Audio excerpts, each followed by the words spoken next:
Islanders. Why the name it becomes like one? So American and Islanders, as we know that maybe there's there are the same ethnics from through the history. And I also would like to know about another people maybe who contribute in the U.S. from the Pacific Islanders, besides, as we know, that Wayne Johnson is the rock. That's my question. Thank you. Thank you. Mike is from Hawaii, so I'll let him answer that. Happy to do that. Happy to do that. So it is interesting. Asian Americans are, in terms of statistics, a larger group within the United States, and they are about 6%. Native Hawaiians and Pacific Islanders, can anyone guess how much percent they are in the United States? It's less than 1%. It's almost half of 1%. It's a very small group. But they're a very big group, a powerful group, as The Rock can attest to it.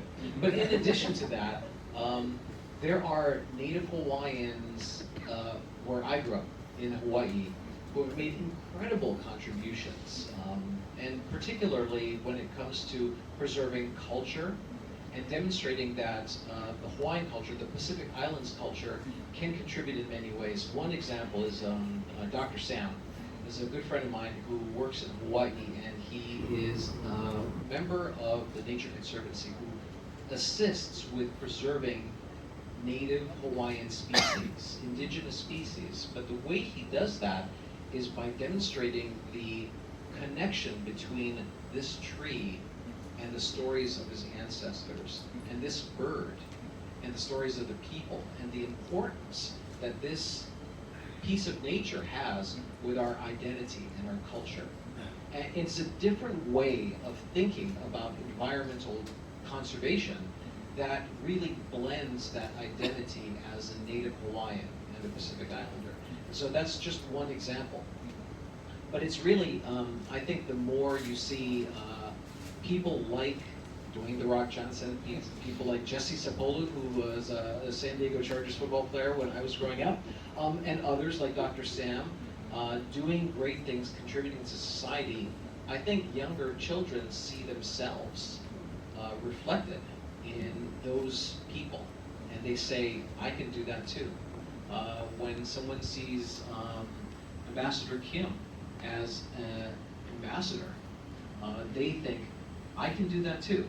I don't have to be like George Washington and Abraham Lincoln and all the other people. So I think that's a big element of it. Thanks for the question.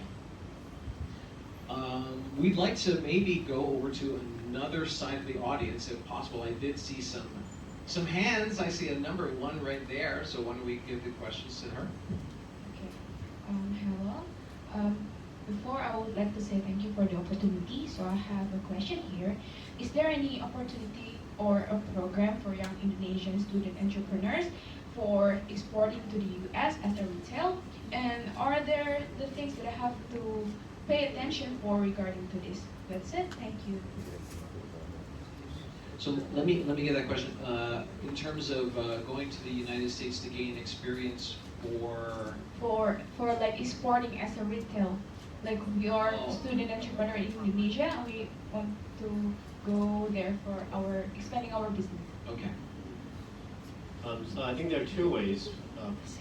The embassy has foreign commercial service. These are representatives of the U.S. Commerce Department.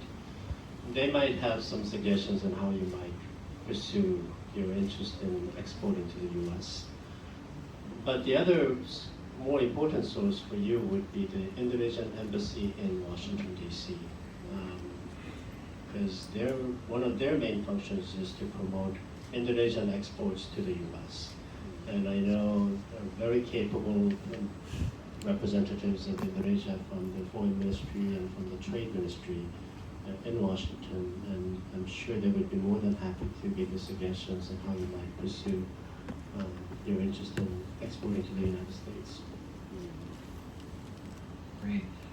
We do have another question from online, and Fabian asks, what are the key areas of cooperation between the United States and Indonesia, and how have they evolved over the years? I think the key areas of cooperation are on the academic front, both trade and investment. On the security front, our two militaries have a very strong relationship. That they conduct over 200 activities together. That means almost every day they're doing something together. Now, some are big-scale activities like the Super Garuda Shield exercise that involves thousands of troops from both countries. And in fact, last year, the exercise even involved other key countries in the region, which is a very exciting development. We also cooperate on global issues. On the pandemic, we work together very closely. Not only did the US provide the most effective vaccines available to Indonesia, but longer term, USAID has engaged healthcare workers in Indonesia to build their capacity. And I think that helped Indonesian nurses and other healthcare workers administer vaccines more rapidly, much more effectively. On climate, we just talked about JETP, what that would do for Indonesia, but also for our global effort on climate change.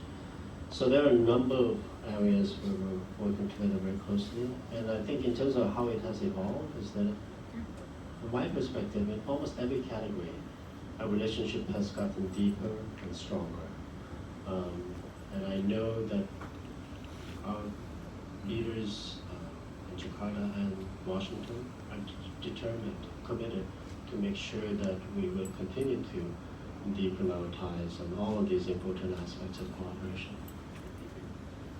And so another question.